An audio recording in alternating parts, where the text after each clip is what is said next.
Екі арнайы бап бар. Шетелдегі этникалық қазақтарға ұлттық бірегейлігін сақтап қалу бойынша Қазақстан қолдау көрсетеді деген. Өзін қазақ деп сезінетін қазақтардың бір рухани атажұрт Қазақстанмен байланысы болсын деген ниетпен барлығына бірдей қазақ картасын беру, яғни визасыз келу мүмкіндігіне ие болу, шетелден көшіп жатқан этникалық қазақтардың біздің қоғамға тез сіңісу, бейімделу процесі жақсы. 4 кісіден тұратын бір отбасына шамамен жылына мемлекет 2 миллионға жуық қолдау көрсетеді. Жұмыс мәселесі, жер мәселесі сол қандастарға қиындық туғызып жатады. Басты мәселе жастардың өзінің ұлттық құндылықтарын, оның ішінде ана тілін ұмытып бара жатыр. Англиядан келген бір қазақ жасы жылап тұрып айтты: мен өзімді ағылшын десем, мүлдем ағылшын емеспін. Өзімді қазақпын деп айтайын десем, қазақтың тілін білмеймін дейді. Қазақ екенімді толтыратын рухани құндылық менде жоқ дейді. Неғұрлым өзінің ұлттық құндылығын сақтаған қазақтарымыз соғұрлым бізге етене жақын.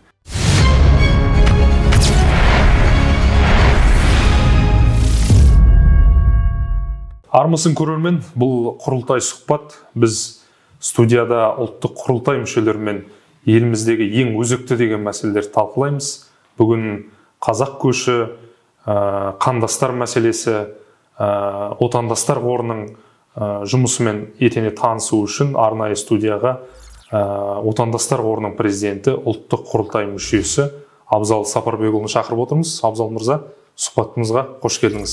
Қош көрдік. Енді алғашқы сұрағымыз, біз жалпы білеміз, отандастар қорының жұмыс істеп жатқанына енді көп жыл болған жоқ, бірақ та қазіргі кезде Сыртқы істер министрлігінің жанында жұмыс істеп жатсыздар. Жалпы қордың құрылымы қандай мамандар жұмысқа тарттыңыздар, жалпы бағыт бағдарларыңыз қандай қазіргі кезде, сол туралы айтып берсеңіз. Жақсы, дұрыс айтасыз. Қордың жұмыс істеп жатқанына көп уақыт болған жоқ. Жалпы қордың құрылу тарихына келетін болсақ, 2017 жылы өзіңіз білесіз, сонау 92-ші құрылған дүниежүзілік қазақтар құрылтайы жиналған болатын. Соның шеңберінде дүниежүзілік қазақтар қауымдастығы құрылды. Сол 2017 жылы дүниежүзілік қазақтар құрылтайының 5-ші кезекті құрылтайында шеттегі келген қандастарымыз осы шеттегі қазақтардың ұлттық болмысын сақтап қалу, олардың ана тілі, ұлттық мәдениеті, салт дәстүрін сақтап қалу шеңберінде мемлекеттік қолдауды жүйелендіру тұрғысынан осындай арнайы бір ұйым ашу туралы ұсыныс берген болатын. Соның нәтижесінде үкімет жан-жақты қарастырып, сол жылы 2017 жылы отандастар қоры коммерциялық емес акционерлік қоғамы ретінде құрылды. 2018-дің аяғына шейін құрылу үрдісі болды. Өзінің қызметкерлерін жинау, ғимарат алу, арнайы бюджет шығару деген сияқты. Жалпы алғанда толық түрде сол 2019 жылдан бастап жұмыс істей бастады. Әрине ол 2020-2021 жылдары пандемия уақытына келіп қалды да, кейбір жобалар онлайн режимде жүргізіліп келді. Жалпы қоғамның штаты 33 адам. Негізінен 4 арнайы департамент бар.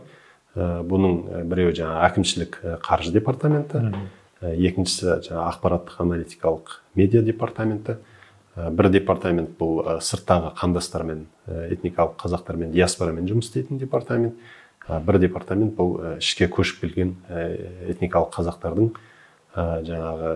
азаматтық алу және басқа да Қазақстанға бейімделу мәселелеріне байланысты ақпараттық қолдау департаменті. Жалпы осындай. Енді қоғамның бюджеті бұл толығымен мемлекеттік бюджеттен бекітіледі. Өзіңіз жаңа атап өткендей, қоғам құрылғаннан бері бұның акционері Сыртқы істер министрлігі болып келді. Жартылай бір уақыттарда мәдениет ақпарат министрлігі болды. Осы 2022 жылдан бастап толығымен Сыртқы істер министрлігіне көшті. Енді бұның өзіндік себептер, негіздемелер бар. Өйткені біздің жұмыстың негізгі басым бағыт-бағдары бұл шетелдегі этникалық қазақтармен, сол қазақтардың мәдени ұйымдарымен тығыз ықпалдастықта болу. Жалпы жобалардың басым көпшілігі сол шетелдегі этникалық қазақтарға арналған. Енді белгілі бір бөлігі бұл шетелден көшіп келетін этникалық қазақтарға осы жерде ақпараттық қолдау бағытына арналған. Жақсы. Енді биылғы жылғы мына ұлттық құрылтайдың жиынында өзіңіз білесіз, мемлекет басшысы шетелдегі қазақтармен, қандастармен рухани байланысты нығайту қажеттігін ерекше атап өтті. Енді өздеріңізде Моңғолия қазақтарының кіші құрылтайын өткізген екенсіздер. Одан кейін көктем айларында, қателеспесем, Ресейде бірқатар кездесулер легін ұйымдастырдыңыздар. Және де тағы да басқа жобаларыңыз бар. Яғни осы негізгі басты жобаларыңыз туралы атап өтсеңіз, қазіргі кезде іске асырып жатқан. Жақсы, яғни бұл жобаларға келместен бұрын жалпы Қазақстанның заңнамаларында шетелдегі этникалық қазақтарды қолдау жөніндегі бірқатар заңдық негіздемелерді атап өткен жөн деп санаймын. Ең бірінші, Қазақстан Республикасының тәуелсіздігі жарияланбас бұрын тәуелсіздік туралы декларация қабылданды. Бірінші конституциялық заң күшінде. Сол декларацияда 18 баптан тұратын декларация, қателеспесем, сода 2 арнайы бап бар, шетелдегі этникалық қазақтарға арналған.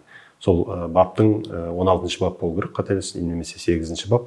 Сол жерде нақты көрсетілген шетелдегі этникалық қазақтарға мәдени гуманитарлық, олардың ұлттық бірегейлігін сақтап қалу бойынша Қазақстан қолдау көрсетеді деген. Одан кейінгі бірнеше заңдарда шетелдегі этникалық қазақтарға қолдау мәселесі атап өтілген. Оның ішінде ана тіл туралы заң болсын, сосын көші-қон заң болсын, сосын біздің сыртқы саясаттағы ең басты концепциялық құжат сыртқы саясат тұжырымдамасында да осы шетелдегі этникалық қазақтарға ерекше мән берілген. Жалпы мына шетелдегі отандастар қорының жобаларына келетін болсақ, негізгі жобалардың ең басты жобалар бұл шетелдегі этникалық қазақтармен тұрақты түрде кездесу, басқосу өткізіп отыру. Енді бұл қазақта бір жақсы сөз бар ғой, бармасаң, келмесең жат боласың дейді. Сондықтан біздің бұл жердегі негізгі мақсатымыз сол жерде кездесулер өткізе отырып, сол елдегі қазақтардың, ұйымдардың белсенділігін арттыру. Өйткені басқосу үшін де бір арнайы бір қаражат керек. Ол жердегі ұйымдардың, сол елдегі ұйымдардың кейде шама шарқы жетпей жатады. Міне сондықтан бұл басқосулар кейде кездесу болып өтеді, кейде құрылтай болып өтеді, кейде кездесу, құрылтай, жиын болып өтеді. Мысалы, өткен жылы алып қарайтын болса, өткен жылы Францияда, Париж қаласында Еуропа қазақтарының дәстүрлі құрылтай өтті. Одан кейін Өзбекстан және Қырғызстандағы қазақтардың мәдени орталығының құрылуының 30 жылдығы шеңберінде басқосулар өтті. Сосын кішігірім өткен жылы Астрахан, Орынбор, Омбы қазақтарымен, сосын Иран қазақтарымен кездесулеріміз болды. Ал енді биылға келетін болсақ, биылда дәстүрлі түрде, енді бұны біз жоспарымызға қойсақ та қоймасақ та, Еуропа қазақтары жыл сайын өздерінің Еуропа қазақтар құрылтайын өткізеді. Біз ол жерге отандастар қор ретінде жоспарымызда болмаса да, болса да міндетті түрде қатысуымыз керек. Себебі қазақтың бір кездесуі болып жатқаннан кейін тыс қалмау керек дейсіз ғой. Тыс қалмау керек. Сондықтан біз ол жердегі ұйымдардың басын қосып, түрлі бағдарламалар жасап, соны кең көлемде атап өттік. Жалпы Еуропа қазақтарының биыл Германияның Кёльн қаласында өтті. Ол жерге шамамен 2000-ға жуық кісі қатысты. Бұл жерге шамамен Еуропадан келген 30-ға жуық ұйым басшылары қатысты. Тағы бұл кездесудің ерекшелігі, алғаш рет сол Еуропада тұрып жатқан этникалық қазақтар, бұлардың көбісі енді Түркиядан көшіп барған қазақтар ғой. Солардың шамамен арасынан шыққан белсенді деген 50 жастың басын қосып, олардың пікірін тыңдадық. Енді оның сыртында түрлі спорттық шаралар өтті. Мысалы, асық ату, тоғызқұмалақ, садақ ату бойынша осы жерден ұлттық федерацияның бапкерлері бар, сол жерде ұйымдастырды. Бұл жерде тағы бір ерекшелік, бұл шараға Қазақстаннан шамамен 500-600-ге жуық кісі қатысты. Өз еркімен, өз қаражатымен қатыстық. Концерттер өтті, Тұран тобының концерті өтті. Сол Еуропадағы өнерпаздарымыз келіп концерт қойды. Жалпы бір жағынан той, бір жағынан жаңағы келелі мәселелер талқыланған жиын болды. Одан кейін маусым айының басында біз Мәскеуде Ресейдегі қазақ ұйымдарының басшылары мен белсенділерінің жиынын өткіздік. Бұл жиынға Камчаткадан бастап Санкт-Петербургке шейінгі қазақ ұйымдарының басшылары, өкілдері, делегаттары қатысты. шамамен 100-ге жуық делегат болды. Бұның 60-ы жаңа ұйым басшылары, қалған 40 шақтысы сол зиялы қауым, ақсақалдар, белсенділер қатысты. Бір қызығы, жалпы Ресейдегі қазақ ұйымдары соңғы рет осындай Мәскеуде жаңа 4 көзі түгел болып 98 жылы жиналған екен. Енді одан кейін жиналған уақыттары болған, бірақ Мәскеуде емес, басқа жаңа Астрахан, Омбы сияқты жерлерде ауқымды кездесу. Ондай ауқымды кездесу болмаған. Енді бұл жерде де бір күндік бойы барлық ұйым басшылары өздерінің тәжірибесін, жұмыстарын, пікірлерін, ұсыныстарын айтты. Сол жерде жаңа мерекелік концерт өтті. Ертесіне жаңағы сол Мәскеуде тұрып жатқан қазақ жастарымен, жаңағы оқып жатқан қазақстандық жастармен кездесуіміз болды. Енді тағы да бір үлкен шара, ол Моңғолияда өткен, Моңғолияда құрылтай. Енді біз нелерге кетіп қалдық, бұл жерде жобаларды атап өтейін. Бұл жаңа айтып өттім ғой, негізгі кездесулер. Бұл бір жоба, ең басты жоба. Екінші үлкен жоба бұл ана тілі. Ана тілінің офлайн, онлайн курстары. Жалпы бізде онлайн 4 тілде берілетін курстар бар. Бұл парсы, ағылшын, орыс және түрік тілінде. Қазір шамамен бұл онлайн курстарында бастапқыда 1200 адам жазылған болатын, 4 деңгей бар. Б1, Б2, А1, А2. Енді қазір оқып атқандар, жаңа тастамай оқып атқандардың шамасы сол 500 шамасында. Сосын офлайн курстарымыз бар, 10 елде жаңа мұғалімдерді жалдап курстар ұйымдастырамыз. Бұл тіл қазынамен бірге жасалынатын курстар. Биыл тағы да бір жаңа жоба бастадық. Бұл әрине ана тіл курстарына балаларды, жастарды тарту кейде қиын. Өйткені енді оған бір ішкі түсінік, ішкі түйсік керек. Жаңағы осындай ана тілінде үйренемін. Бірақ ана тіліне үйренуге апаратын басқа да тәсілдер бар. Солардың бірі бұл жаңағы ойын сауық ретінде өтеді. Яғни домбыра, тоғызқұмалақ, қазақша күрес, жаңағы қол өнер шеберлігі сияқты осындай курстарды аштық. Шамамен 8 елде қазір 16 курс жүріп жатыр. Бұл негізгі жобаларымыз. Сосын тағы бір үлкен жоба, бұл шетелдегі этникалық қазақ балаларының келіп Қазақстанда демалысын ұйымдастыру. Бұл жас қазақ жазғы лагері. Осымен 4-ші рет өткізіліп отыр. Өткен жылы мысалы 87 бала қатысқан болса, биыл 180 бала қатысты. 2 апта бойы осы жерде 14 пен 17 жас арасындағы балалар бір жағынан демалады, бір жағынан ұлттық руханияттан сусындайды, екінші жағынан бір-бірінен дос табады.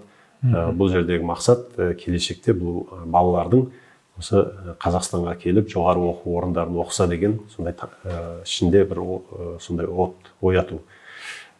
Сосын тағы жобаларымыз бұл биыл тағы да басталды. Жаңа жоба бұрын соңды Қазақстанда жарық көрмеген шетелдегі ақын жазушыларымыздың және шетелдегі қазақтар туралы ғылыми еңбектерді жариялау. Биыл осы жобаның шеңберінде бір жағынан демеушілерді тарта отырып, бюджетімізбен бірге Қазақстан жазушылар одағымен арнайы комиссия құрдық. 11 еңбекті басып шығаруды жоспарлап отырмыз. Бұдан басқа бізде жас киелі Қазақстан деген жобамыз бар. Биыл енді оны өткізген жоқпыз, бірақ осы өткен жылы 4-5 рет өткізілген жоба. Бұл жердегі басты мақсат шетелдегі белсенді деген қазақ жастарын шақырып, Қазақстанның тарихи жерлерін көрсету, Қазақстандағы өздерінің замандастар әріптестерімен танысу. Сосын қасиетті Қазақстан өнер фестивалі бар. Бұл жердегі негізгі мақсат шетелде ұлттық дәстүрімізді, өнерімізді дәріптеп жүрген жас таланттарды, өнерпаздарды Қазақстанға шақырып, оларға бір сондай көңіл бөлу, олардың арасында сайыс конкурс өткізу. Коммуникация орнату. Бұл бойынша соңғы рет Тараз қаласында өтті. Мысалы шетелден 135 конкурсант қатысты, солардың ішінен іріктеліп 35 өнерпаз таңдалды. Бұл 4 номинацияда, мүшайра, терме күй, вокалдық ән, және қол өнер шеберлігі бойынша осы 4 номинация бойынша осындай жарыс сайыс өтті. Жақсы. Енді осындай кішігірім басқа да жобаларымыз көп, бірақ негізгі жобалар осы. Абзалымызда сөзіңізді жалғастыра кетейін. Сіздерде қазақ картасы деген жоба бар екен. Ол мына шетелден келіп инвестиция құям, кәсіп жүргізем деген қазақтар үшін беретін бір нұсқаулық сияқты. Осы туралы қысқаша айта кетсеңіз, қазақ картасына қызығушылық танытып отырғандар бар ма қазіргі уақытта? Жалпы осыдан 2-3 жыл бұрын отандастар қоры болсын, жалпы дүниежүзілік қазақтар қауымдастығы болсын, бұл мәселелер көтеріліп келе жатқан мәселе. Сөйтіп осыдан 2-3 жыл бұрын арнайы концептуалды құжат дайындалып, арнайы заң жобасы дайындалған болатын. Бастапқыда бұл қазақ картасын шетелде тұрып жатқан барлық этникалық қазақтарға беру туралы осындай ұсыныс айтылған болатын. Әрине айтылған әрбір ұсыныс толық жаңағы 100% қазір таңда жүзеге асырылған жоқ, бірақ бұның игі бастамасы басталып кетті. Осы биылдан бастап сол қазақ картасы ата жолы деген атпен енгізілді. Бұл жалпы негізінен бұндай қазақ картасына ұқсас халықаралық тәжірибе бар.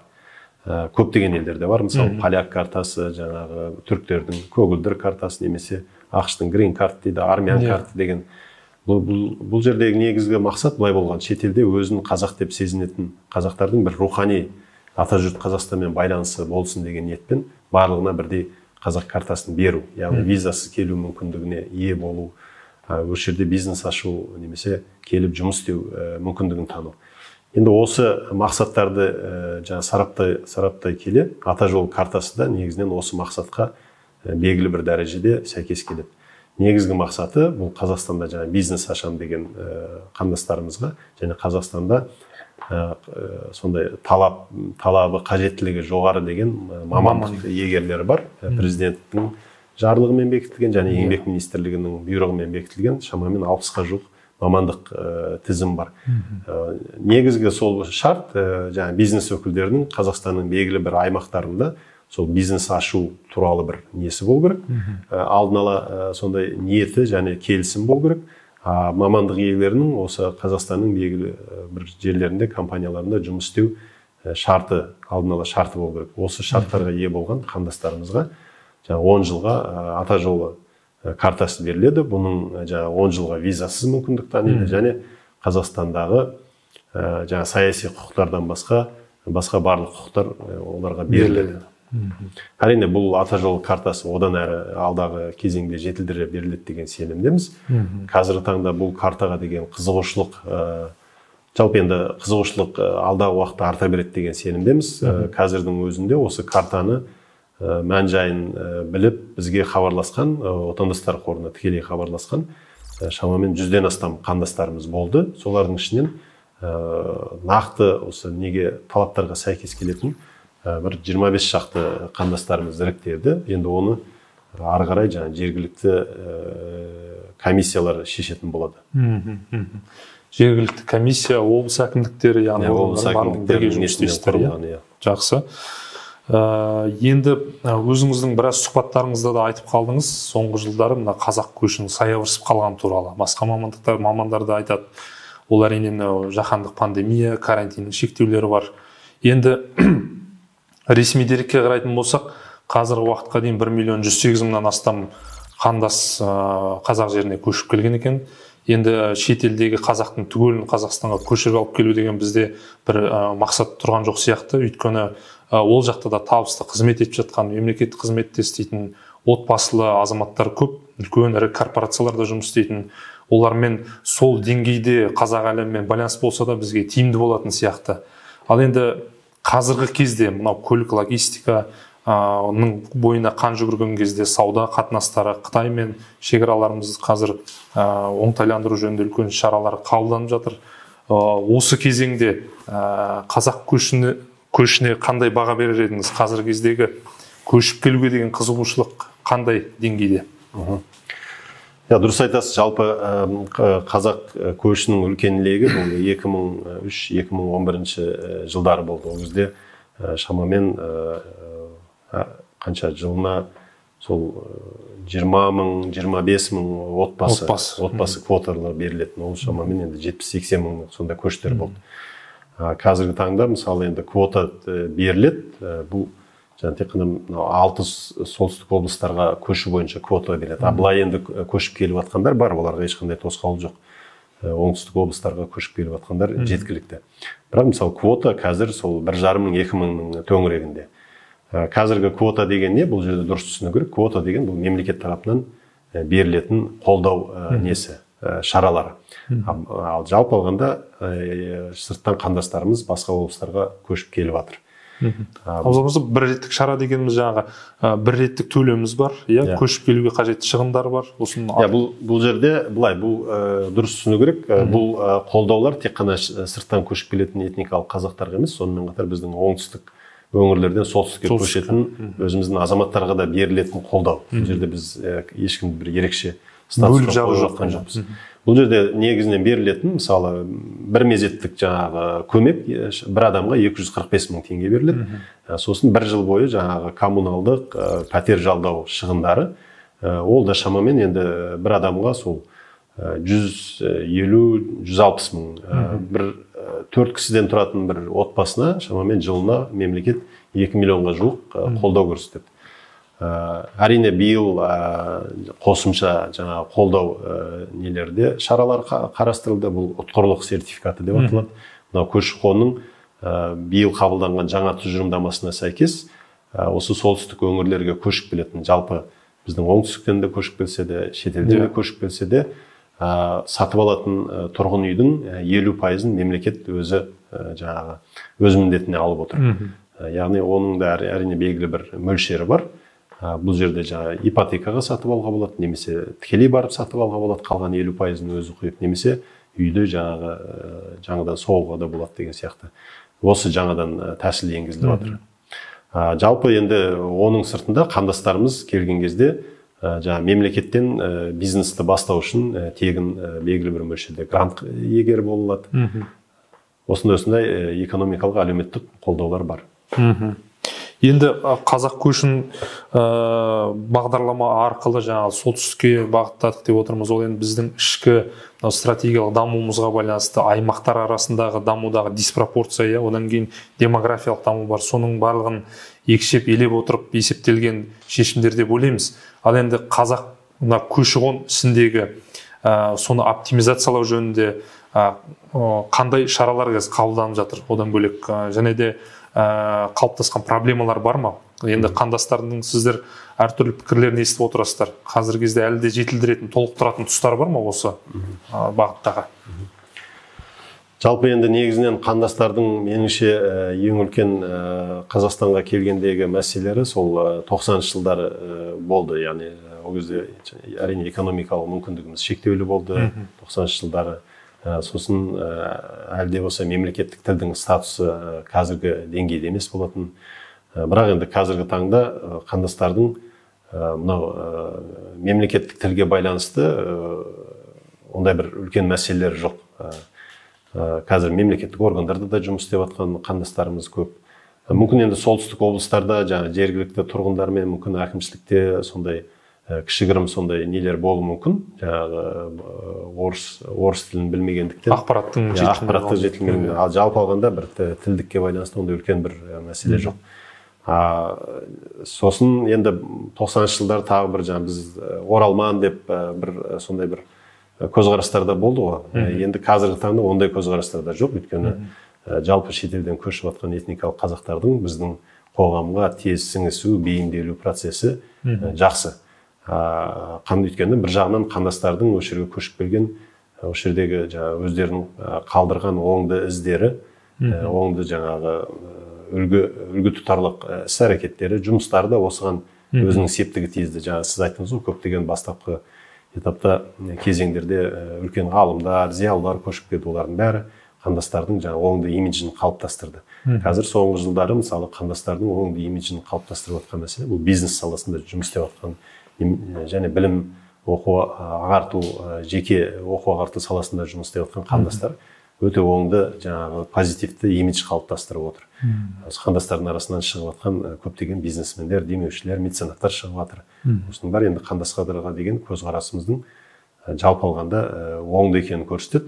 Бірақ әрине негізінде қандастардың елге көшіп келгенде проблемалары бұл жалпы солтүстікке көшетін, біздің оңтүстіктен солтүстікке көшетін өзіміздің ішкі көшімен соған ұқсайды кішкене ерекшеліктер бар. Біріншіден елге көшіп келетін этникалық қазақтар негізінен келген кезде жер сұрайды, мал шаруашылығымен, ауыл шаруашылығымен айналыссақ екен деп. Сосын жұмыс мәселесі негізінен болады. Енді қанша дегенмен жаңа мамандық келген елдері, мысалы енді Өзбекстан, Ресей болса, енді ондай қатты айырмашылық болмайды. Бірақ енді Монғолия, Қытай сияқты жаңағы кейде жаңағы Ираннан көшіп келетін бірен-саран қандастарымызда ондай мәселелер кездесіп жатады. Жалпы алғанда негізінен сол жұмыс мәселесі, жер мәселесі, жаңағы кәсіп мәселесі, осындай мәселелер белгілі бір өлшеде сол қандастарға қиындық туғызып жатады. Енді ол үшін мемлекет қандай іс-шаралар қолдап отыр? Қазір мысалы бірқатар облыстарда көшіп келген қандастарды интеграциялау орталықтары жұмыс істейді. Сол интеграциялау орталықтары, бейімделу орталықтарын көбірек ашу керек. Бұл жерде енді қандастар келгенде уақытша тұратын мекен ғой, тұрғын үй.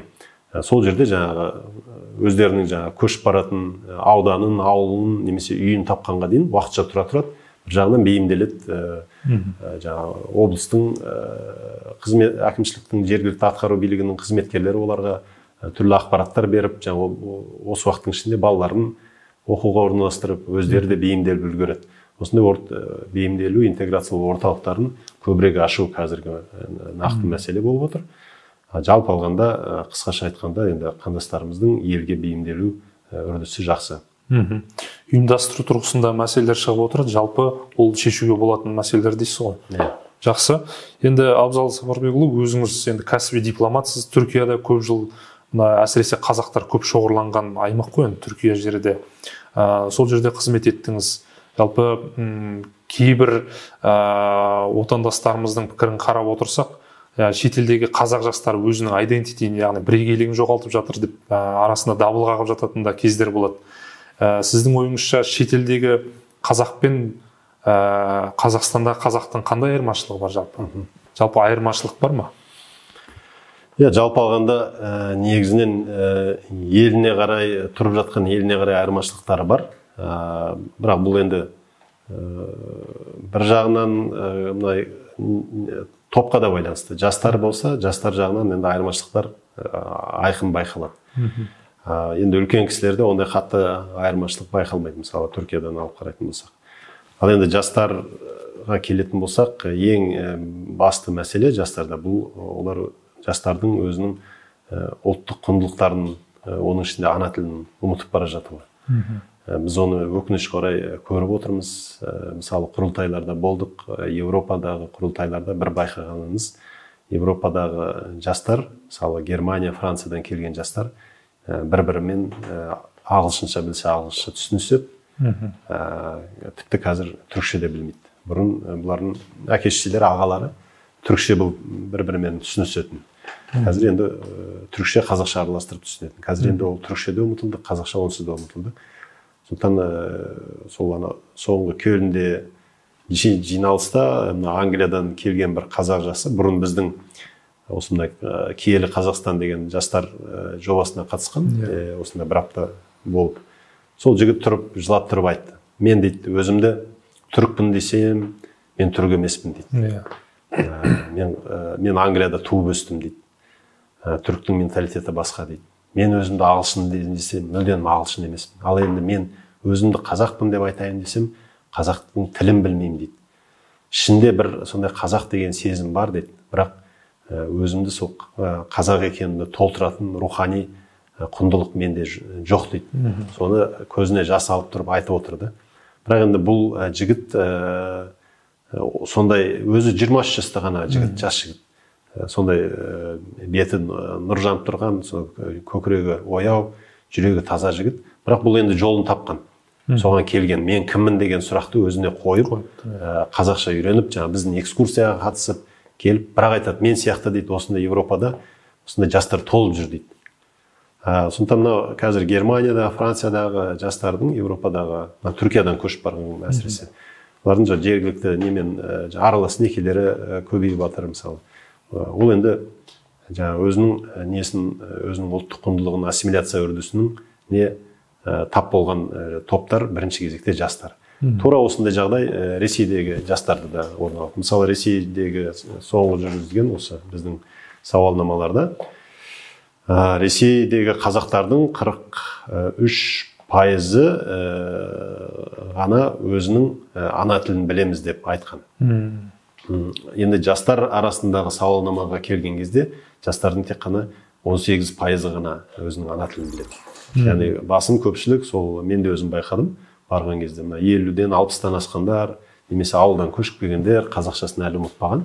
Ал жалпы қалада бұрыннан бері тұрып жатқандар, олар қазақ тілін ұмытқан немесе ұмыту үстінде деген сияқты.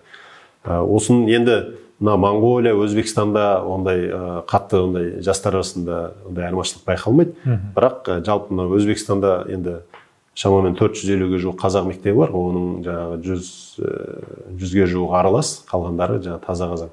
Бірақ ол жерде де қазір соңғы кездерде сол жерде қазақтар айтып отыр, тенденция мысалы жаппай балаларын жаңағы орыс немесе өзбек мектептеріне беріп жатыр. Себебі қазақ мектептерінің мұғалімдер жетіспейді. Оқытатын жаңағы физика, математика, жаратылыстану пәндерінен беретін, сосын оқулықтардың сапасы бар, мектептердің сапасы бар. Тура осындай жағдай, мысалы, Монғолияда енді Баян-Өлгейде ондай қатты байқалмайды. Мысалы, бірақ Қобда, мысалы, Улан-Батырдағы тұратын қазақтарда жастар қазір моңғол тілімен араластырып сөйлейді. Енді ол жерде қазақ мектептері жоқ. Негізгі қазақ мектептерінің бәрі Баян-Өлгейде. Бұлай енді жалпы алғанда мен байқағаным, енді қазақтардың менталитеттері барлық жерде бір-біріне ұқсайды. Бірақ мысалы Ресейдегі қазақтарды мысалы осы лагерьде байқадық. Ресейден келген жастар кішкене мынандай тіке сөйлейді, қалай айтады, былай батыл, ширақ, көңіліне қарамайды, тұрып жатқан елдің мәдениетін. Мысалы Қытайдан, Монғолиядан келген қазақтар кішкене момындау, сыпайы, сондай көңілге қарап ditib қарап сөйлейді деген сияқты. Өзбекстандағылар жаңағы сөзге шебер дегендей жастар сондай. Осындай бір айырмашылықтар бар. Енді ол біздің Қазақстанның ішінде де болатын айырмашылықтар ғой. Жалпы алғанда енді неғұрлым өзінің ұлттық құндылығын сақтаған қазақтарымыз соғұрлым бізге етене жақын. Неғұрлым өзіміздің жаңа ұлттық құндылықтарымыздан алыстағандарда кішкене сол елдің менталитетіне жақын екені көрініп тұрады. Сонымен сондай-ақ мысалы мынау Европадағы бір байқағаным, Европадағы қазіргі жастардың мысалы қоғамға деген, мемлекетке деген көзқарасы жаңа европалық көзқараста. Яғни сен ол жерде оларға келіп, мысалы Қазақстанның саясаты мынандай екен, андай екен, мынандай екен деп былай бетке басып, бүйтіп тікелей түсіндіру дұрыс емес. Олар кішкене оны жұмсағырақ түсіндіру керек, немесе өзара пікір алмаса отырып, бір жоба құра отырып, солай идеяның солардан шыққанын жасай отырып, сол мағынада олармен жұмыс жасау керек. Өйткені бір дегенде барып, мынаны былай-былай, мынаны істедік, мынаны істеу керек, ананы істеу керек десеңіз, олар қабылдай алмайды. Жақсы, осы сұрақтың бір жалғасы ретінде мына Қазақстан қоғамдық институтының былтырғы жылы Қазақстан отбасылар деген зерттеу жүргізілді. Ол кезде мына отбасыларда қандай құндылықтарға басымдық береді деген сұрақ қойылған кезде сауалнама қатысқандардың басым көпшілігі еңбекқорлық, өзін-өзі құрметтеу және адалдық деген құндылықтарды ең алға қойған екен. Бірақ бұл ретте рухани және мәдени даму, отанға деген сүйіспеншілік сияқты құндылықтардың сәл көмескілеу екені байқалған. Ал енді сіз айтып отырғанда жаңа шетелдегі әр қоғамда, әр социумда өмір сүріп жатқан азамат сол қоғамның бір ерекшеліктеріне бейімделуге тырысады. Яғни шетелден Қазақстанға көшіп келіп жатқан азаматтарды ол өзімен бірге қандай да бір құндылықтарды алып келеді. Осы құндылықтар тұрғысынан бәрібір бізде қандай да бір қайшылықтар бар ма, әлде бір-бірімен тығыз үйлесім тауып кететін сияқты ма? Құндылық жағынан. Жалпы құндылық, ұлттық құндылықтар бұл не айтып отырсыз ғой, ұлттық тәлім тәрбие ғой. Бізден де бәріміз ауылдан өскенбіз. Үлкенге ізет, кішіге үлкенге құрмет, кішіге ізет деген сияқты осы тұрғыдан біреудің сөзін бөлмей, сөзді күту, сөздің қадірін білу, бұның бәрі біздің қазақтың негізгі ұлттық тәлім тәрбиесінің негізі ғой. Енді осы тұрғыдан алып қарайтын болсақ, басым көпшілік Қазақстанға көшіп келіп жатқандар бұл Өзбекстан, Монғолия және Қытай қазақтары болғандықтан, солардың жаңағы несінде мысалында айтатын болсақ, бұл жерден көшіп келген отбасыларда ұлттық құндылық әлдеқайда жоғары бізбен салыстырған кезде.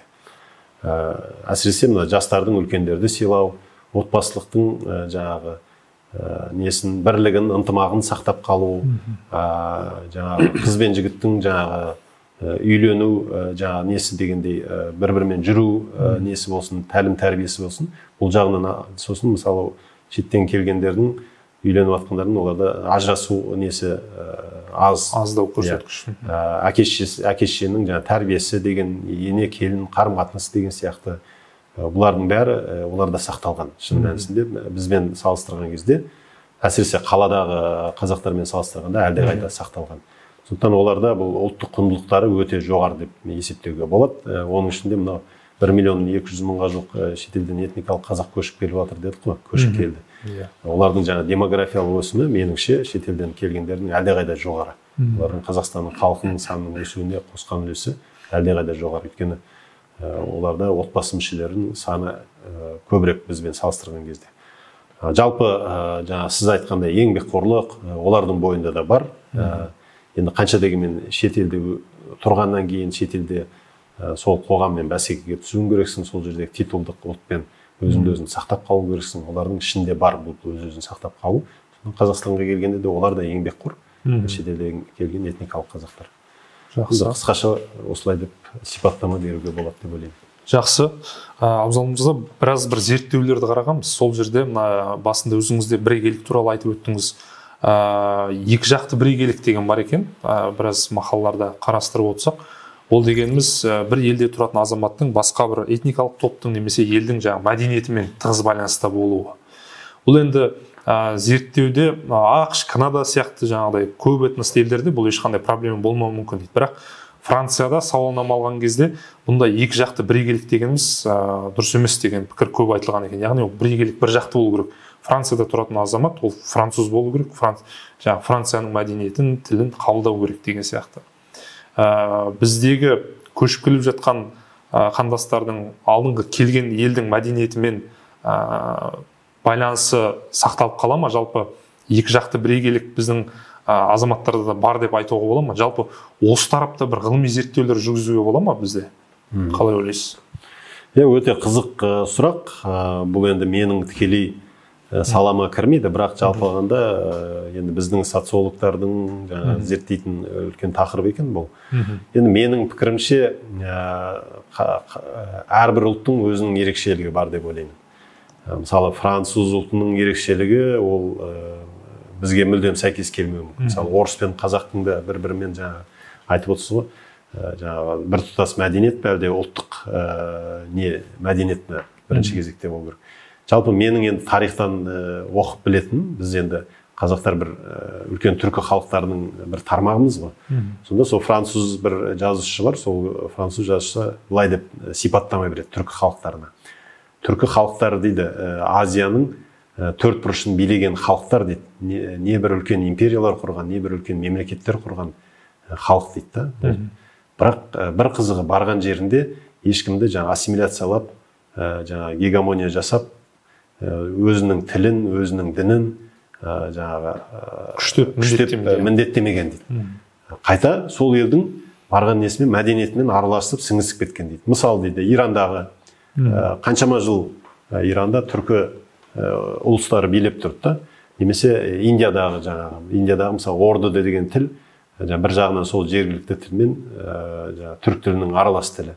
Сол сияқты мына ең үлкен империя болған Османлы империясының өзін қарасаңыз, Османлы империясының тілі таза түрікше болған жоқ қой, ол арабша, парсша, сарайдың тілі жаңағы арабша, парсша болған, жергілікті халық түрік тілін сөйлеген.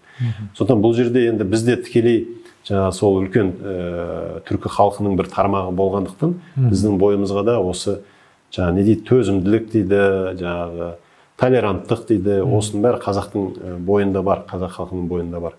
Оның үстінде мынау кеңестер уақыты кезінде қаншама ұлттар бізде тұрды, әлі де тұрып жатыр. Сондықтан бізде мынау толық 100% жаңағы ұлттық негіздегі осындай бірегейлік мәдениет бар деп айту қиын. Біз жалпы бір өзіміз Евразияның орталығында орналасқан мәдениеттердің бір синтезін өзіміздің бойымызға сіңірген сияқтымыз.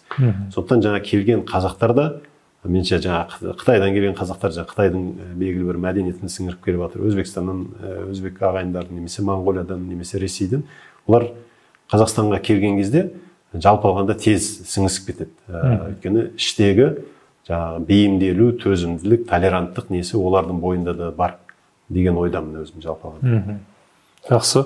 Енді қиырда қазақтың көпшілігі осы қазақтың ата мекенінде жалпы тұрмыс тіршілік кешіп жатқан сияқты. Енді олардың тарихын қарайтын болсақ, тіпті мына Халифа Алтайдан ауған ел деген кітап бар ғой. Соны бір оқыған кезде ерекше тебіреніспен оқып едік. Өйткені мынау Шыңжаң жеріндегі қазақтардың тобы, оның ішінде жаңағы жас Халифа Алтайдың өзі бар. Шыңжаңнан шығып Чинхайдан, Гималайдан, Тибеттен өтіп Пешаварға, жаңағы Индияның жеріне келіп, кейін Түркияның елшісі шақырып алған өзіңіз білесіз ғой. Қазақтардың жаңағы кәсіппен айналысып, сол жақтың бір ерекшелігіне бірден бейімделіп шыға келгені. Мысалы, ал енді сол тәуелсіздіктің таң атқан кезде Қазақстанға мынау Иран жерінен жаңағы ислам Жеменей қателеспесем, одан кейін мына Қытайдан бір зерттеуші ғалымдардың шоғыры Қазақстанға көшіп келді. Оның барлығы мәдени мұра деген бағдарламамен Қазақстанның көне түркі, шағатай, қаншама тілдеріндегі деректерін қазақ тарихына қатысты. Соның барлығын аударып, бір ғылымға бір үлкен олжа салды деп айтуға болады.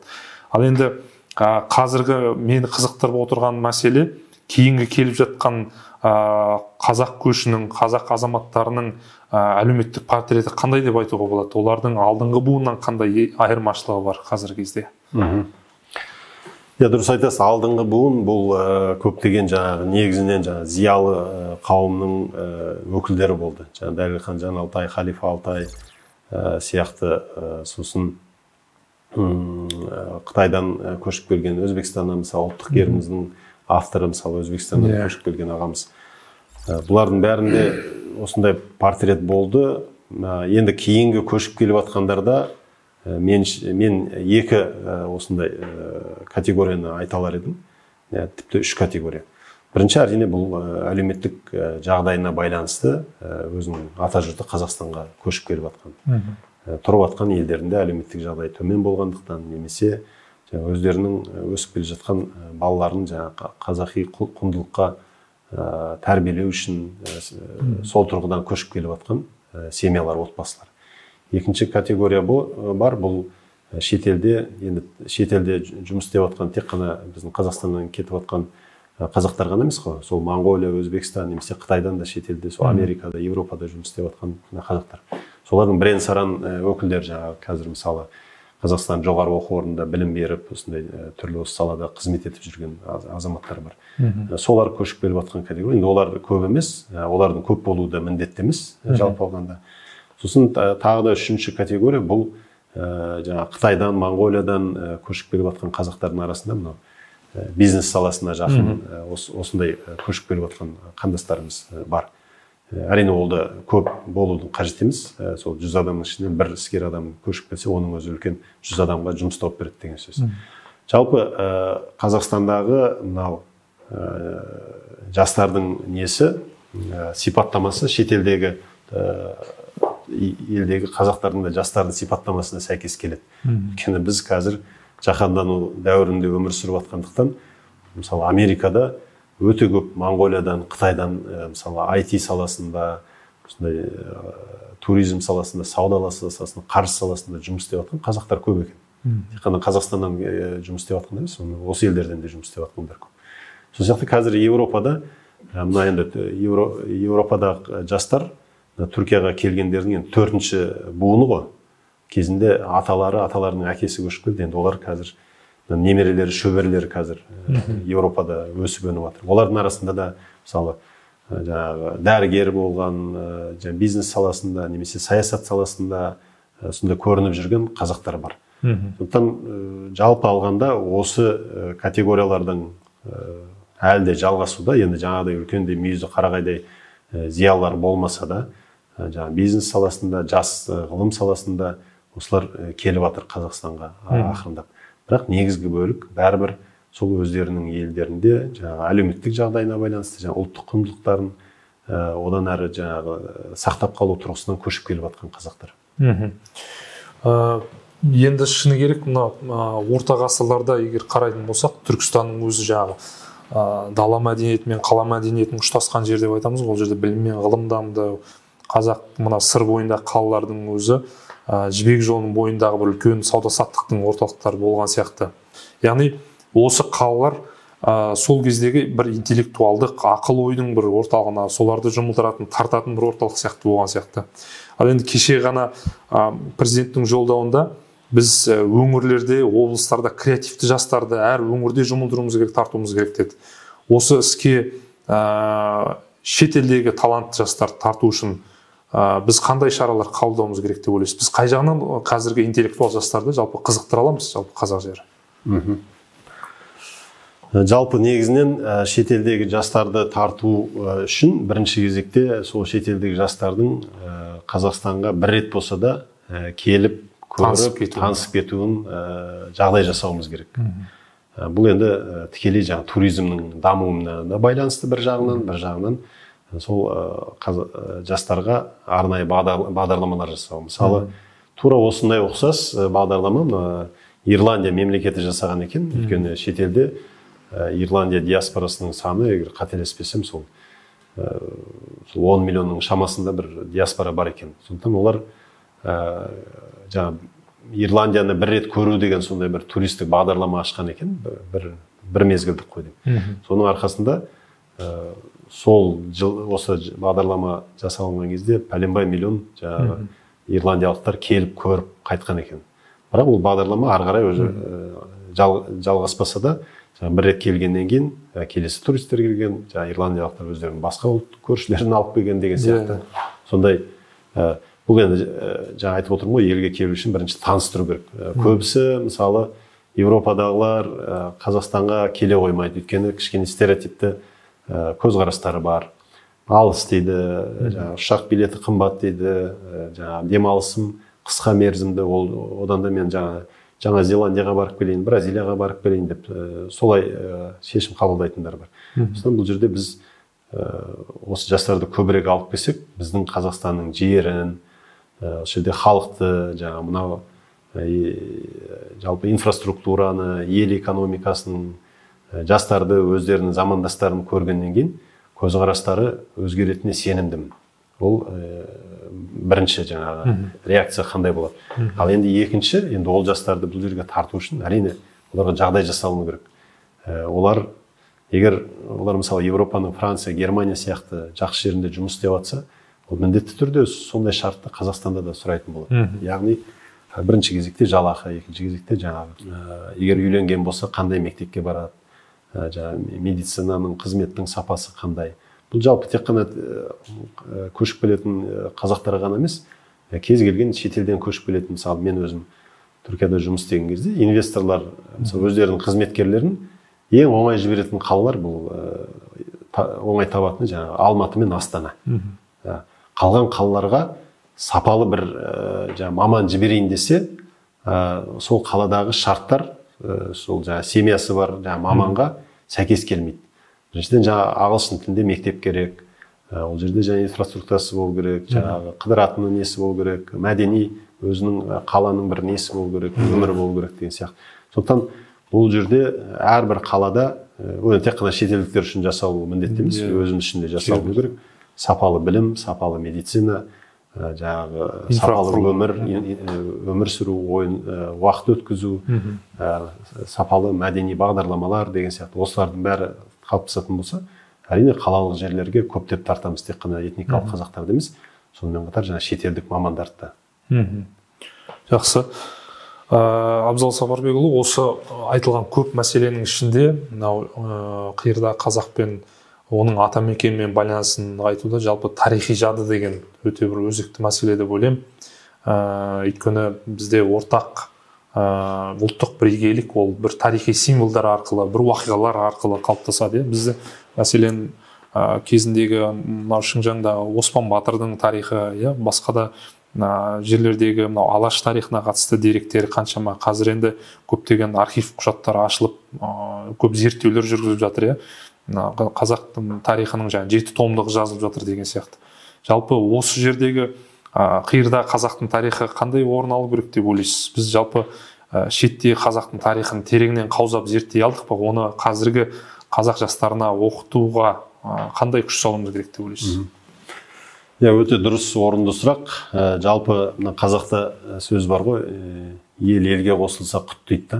Өйткені қазақ жалпы Моңғолияда тұрып атқан, Қытайда тұрып атқан, Өзбекстанда тұрып атқан қазақтар, олар өз алдына бір бөлек ел.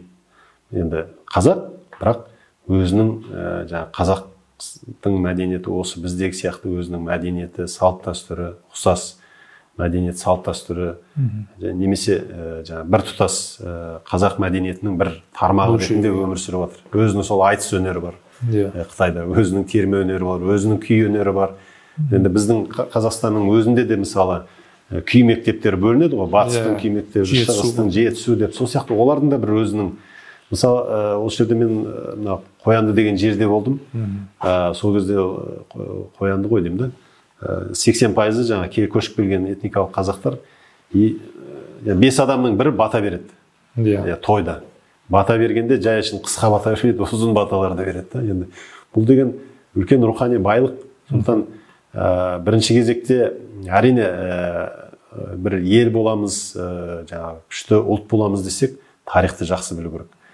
Бұл тек қана, мысалы, мен оны неде байқадым. Мысалы, түріктердің арасында жүрген кезде түріктер айтады да, біз бәріміз, мысалы, түрік халықтарымыз, қазақтар, өзбектер бізге бауырлас, туысқан деп.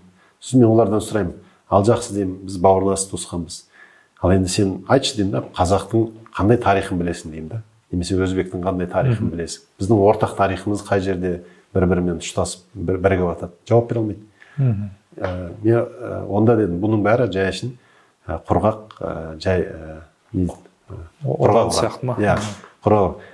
Бір неге жеме-жемге келген кезде бізді біріктіретін бір құндылықтар немесе өзінің бір ішкі жан дүниең, жаңағы білімің, ілімің болмаса, сен жаңағы саяси мәселелер немесе ұлтшылдық мәселесінде бір-бірімізден жаңағы керісіп қаламыз. Сондықтан сен бәріміз түркі халқымыз, түбіміз бір деместен бұрын біздің тарихымызды білуіміз керексіз. Бір-біріміздің тарихымызды білуіміз керек. Сол сияқты қазаққа да сол. Біз қазақ деп жаңағы өзімізді, көкірегімізді керіп айту үшін алдымен тарихымызды жақсы білуіміз керек.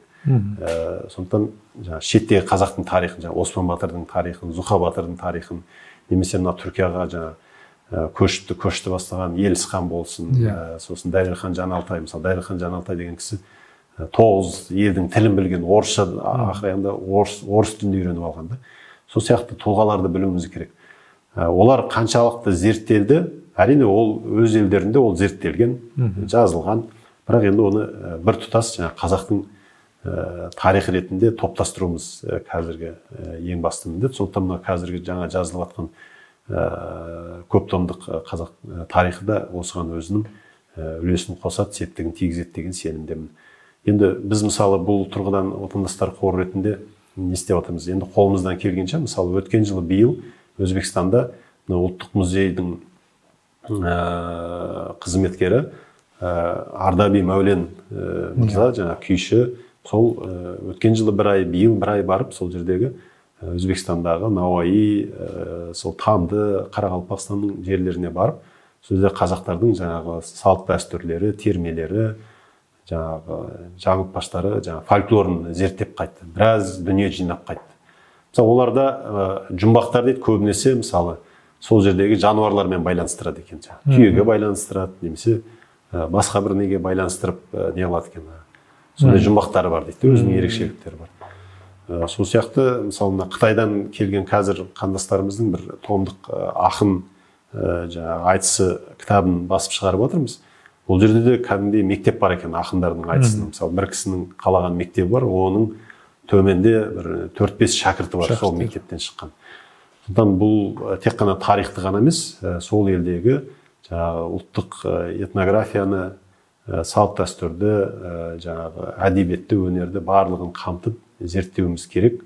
Әсіресе Қытайда бұндай құнды рухани еңбектер өте көп. Қазір енді Қытайда көп біраз кітапханалар жабылып қалды, олардың бәрі архивтерде жатыр, оларды алып, сол екі жақты келісім шарттармен жұмыс істеуіміз керек деген ойдан. Енді бүгінгі сұхбатымыздың бір қорытынды сұрағы болсын. Бағанадан бері бізде көп мәселе мына ұлт құру төңірегінде айтылып келе жатыр. Nation building дейді ғой Еуропада. Ол туралы биылғы жылғы мына ассамблея жиынында да, ұлттық құрылтай жиынында да президент Қасым-Жомарт Кемелұлы осы мәселе туралы тоқталып айтып өтті. Яғни баршамыз қазақ отбасының мүшесіміз деп айтып өтті қазақ халқы. Яғни қазіргі кезде ұлт ұғымын бір этникалық ерекшелікке қатысты емес, яғни құндылықтар, бір белгілі бір идеалдар негізінде түсіну туралы жалпы дискурс бар қоғамда. Енді біз айтамыз ғой, көк паспорт жаңағыдай көк ту біздің символымыз деп. Ал енді көк паспортты әлі де алмаған шеттегі қиырдағы қазақтар бар. Олар да біздің қазақ отбасының мүшесі ғой, яғни осы туралы біз бір ойыңызды айтып, осыны сұхбатымызды қорытындыласақ. Жалпы енді шеттегі қазақтар ресми статистика бойынша 3,5-4 миллионның шамасында шетелде қазақтар тұрады. Енді бәріміз де білеміз, енді бейресми статистика бұның саны әлдеқайда жоғары, 2 есе көп болуы мүмкін. Сондықтан өзіңізде сұхбаттың басында атап өттіңіз, ол қазақтың бәрі алдағы 10 жылдықта, 20 жылдықта, 30 жылдықта бәрібір көшіп келе алмайды. Соңғы 30 жылдың өзінде 1,200,000 қазақ қана көшіп келсе. Бірақ жылдан жылға Қазақстандағы жағдайдың экономикалық дамудың әсерімен көшіп келушілердің саны көбейе түседі.